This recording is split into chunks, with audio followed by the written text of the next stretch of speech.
मेरे चैनल में आपका स्वागत है दोस्तों। आज हम बात कर रहे हैं मिलेगल नाम की फिल्म की कहानी के बारे में। यह एक ऐसे शिक्षक की कहानी है जो खुद को एक जवान खूबसूरत छात्रा से दूर नहीं रख पाता।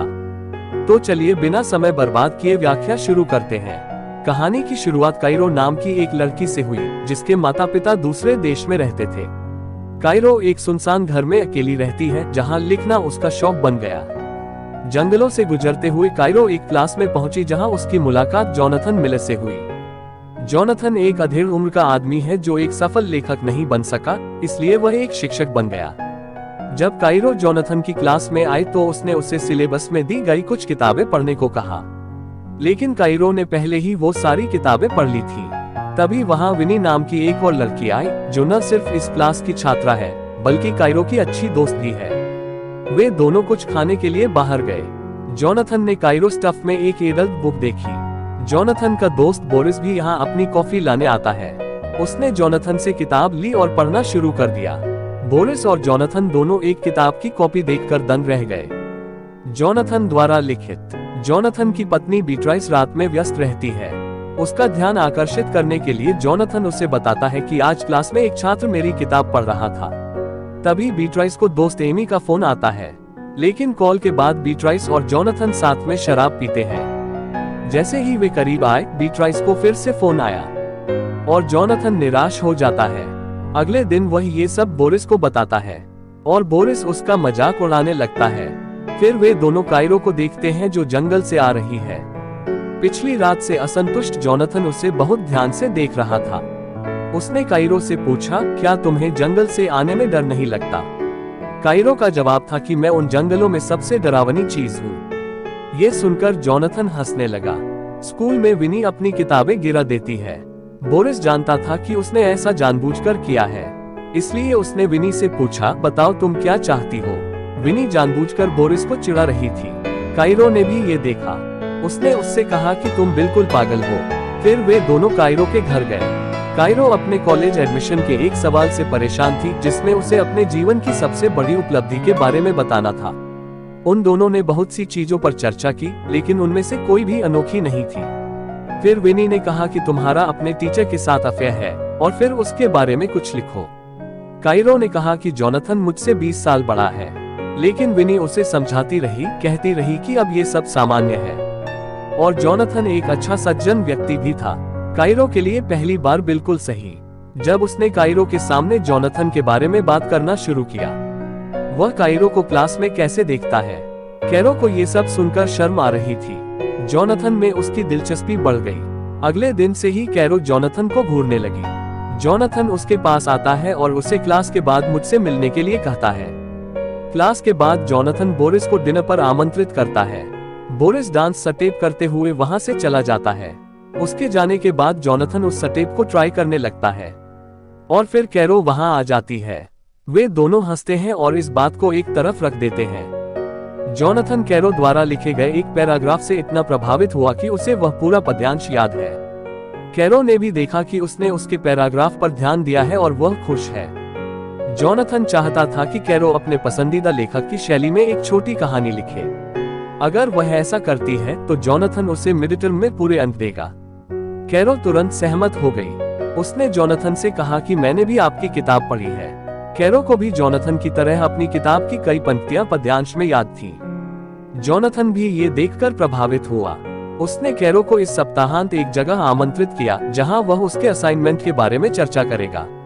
रात को जोनाथन और उसकी पत्नी डिनर पर गए। यहाँ विनी उसका ऑर्डर लेने आए। बीट्राइस ने जोनाथन से पूछा कि क्या ये वही लड़की है जिसके बारे में आप बात कर रहे हैं? जोनाथन ने कहा, नहीं, वह काहिरा है। लेकिन ये स्पष्ट था कि बीट्राइस को काहिरा में जोनाथन की दिलचस्पी से जलन हो रही थी। उसने अपना गुस्सा निकालने के लिए बोरिस के सामने जोनाथन का अपमान करना शुरू कर दिया कि अब तुम में लेखक वाली बात नहीं रही। तुमने कई सालों से कुछ नहीं लिखा है।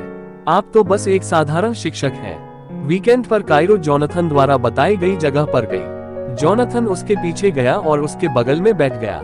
यहाँ एक आदमी ने कविता सुनाना शुरू किया। जोनाथन कविता को बहुत ध्यान से सुन रहा था और काइरो जोनाथन को देख रही थी।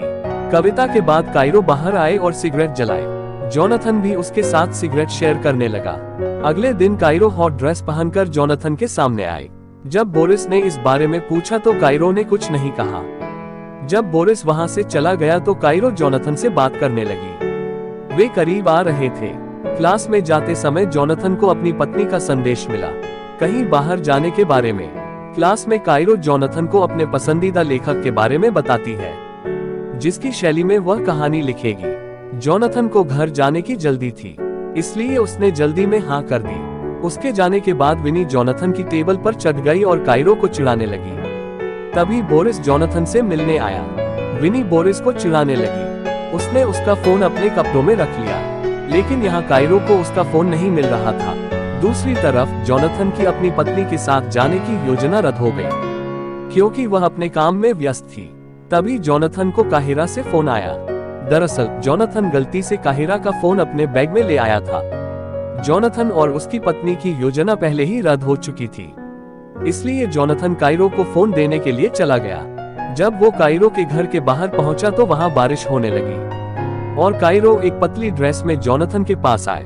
दोनों एक दूसरे को देखने लगे और फिर दोनों ने एक दूसरे को किस किया। इसके बाद जोनाथन अपने घर वापस आ गया। यहाँ काइरो ने उसे एक मेल भेजा। जोनाथन की पत्नी ने उससे कहा कि जब तक तुम यहाँ हो मैं अपना काम नहीं कर पा रही हूँ। इसलिए जोनाथन वहाँ से एक छोटे से केबिन में चला गया।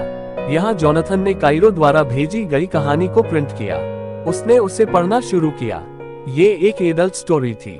इस कहानी में जोनाथन और काइरो जैसे एक स्टूडेंट और टीचर के बारे में बात की गई थी।